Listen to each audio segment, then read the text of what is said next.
ہے جے I T report میں 35 ملزم ہیں۔ بابر اعوان کی جانب سے کہا گیا کہ جے آئی ٹی رپورٹ میں 2 بڑے ملزموں کے نام آئے ہیں۔ اہم خبر سے آپ کو آگاہ کر رہے ہیں۔ پاکستان تحریک انصاف کے رہنما بابر اعوان نے لاہور میں پریس کانفرنس کی، جس کے دوران ان کا کہنا تھا کہ جو لوگ کہتے تھے کہ کچھ نہیں ہوگا، اب کہتے ہیں کہ پیر کو احتساب کا سورج طلوع ہوگا۔ آج کا دن پنجاب کے وزیر اعلیٰ کی رخصتی کا دن ثابت ہوگا۔ شہباز شریف کے خلاف ریفرنس دائر کر دیا ہے۔ اہم خبر ہے جس سے آپ کو آگاہ کر رہے ہیں۔ پاکستان تحریک انصاف کے رہنما بابر اعوان نے لاہور میں پریس کانفرنس کی، جس میں انہوں نے کہا کہ جے آئی ٹی رپورٹ میں 2 بڑے ملزموں کے نام آئے ہیں۔ پیناما کیس میں پورا پاکستان مدعی ہے۔ جے آئی ٹی رپورٹ میں 35 ملزم ہیں۔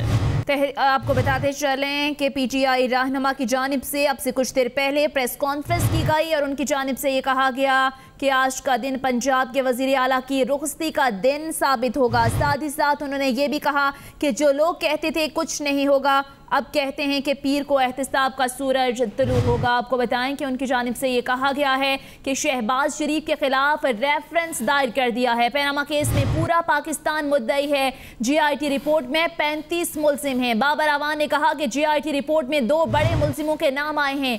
جو لوگ کہتے تھے کچھ نہیں ہوگا، اب کہتے ہیں کہ پیر کو احتساب کا سورج طلوع ہوگا۔ پاکستان تحریک انصاف کے رہنما بابر اعوان کی جانب سے لاہور میں پریس کانفرنس جاری ہے۔ اس پریس کانفرنس میں انہوں نے بتایا کہ تحریک انصاف نے وزیر اعلیٰ پنجاب شہباز شریف کے خلاف لاہور ہائی کورٹ میں ریفرنس دائر کر دیا ہے۔ ایک مرتبہ پھر آپ کو براہ راست لیے چلیں گے لاہور، جہاں پر اس وقت بابر اعوان کی پریس کانفرنس جاری ہے۔ ظفر علی شاہ پہ 12 اکتوبر 99 پہ انہوں نے کہا جی اس کو تو آخری تحفظ مل چکا ہے، اس لیے ہم نہیں کر سکتے۔ یہ این آر او تھا۔ ایک اور ججمنٹ جو سپریم کورٹ آف پاکستان نے دی، وہ ججمنٹ ہے جسٹس انور ظہیر جمالی صاحب کی، 2015 supreme court monthly review, page 172، اور اس میں پاناما کیس کے ایک اور مشہور منی لانڈرر سعید احمد کا نام آ گیا، جس کو پاکستان کے اس وقت 2 بڑے، جو آپ کا جتنا خزانہ، آپ کا قومی خزانہ، آپ سب کا قومی خزانہ، اس پہ 2 بڑے چور بیٹھے ہوئے ہیں۔ سب سے بڑے بینک پہ سب سے بڑا منی لانڈرنگ کا چور بیٹھا ہوا ہے، اور پاکستان کی وزارت خزانہ پہ اس سے بھی بڑا منی لانڈرنگ کا چور بیٹھا ہوا ہے۔ بلیک منی کا بھی ان پہ الزام ہے۔ منی لانڈرنگ 2 جرائم کہتے ہیں، اٹس اے ڈیول کرائم۔ ایک تو پیسے چوری یہاں سے کیے، جب پیسے نکل گئے آپ پہ ٹیکس لگا، روپیہ بے قدر ہو گیا۔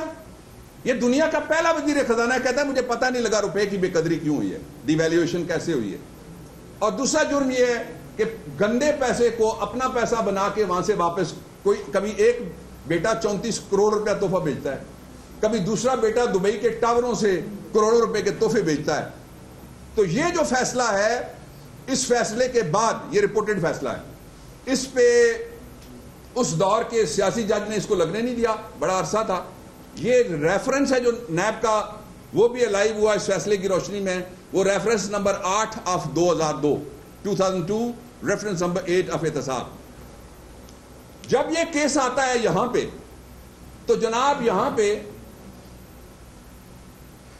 یہ پیناما ہیٹ والے جا کے سعید احمد سے ہاتھ ملا کے کہتے ہیں ہم نے 6 ارب روپیہ آپ کو دیا، جسے طارق عزیز صاحب نہیں کہتے، یہ موٹر سائیکل آپ کو دیا، اور ہاتھ ملا کے تقریر کرنے کے بعد فوٹو چھپوائی۔ آپ کے پاس ہے فوٹو، وہ ٹی وی پہ بھی ہے اور سوشل میڈیا پہ بھی ہے اور اخباروں کے آرکائیوز میں بھی ہے۔ ہاتھ ملایا اور کہا 6 ارب دیا۔ اب یہ ڈسکوالیفیکیشن کی گراؤنڈ یہ ہے کہ 6 ارب کہاں سے دیا؟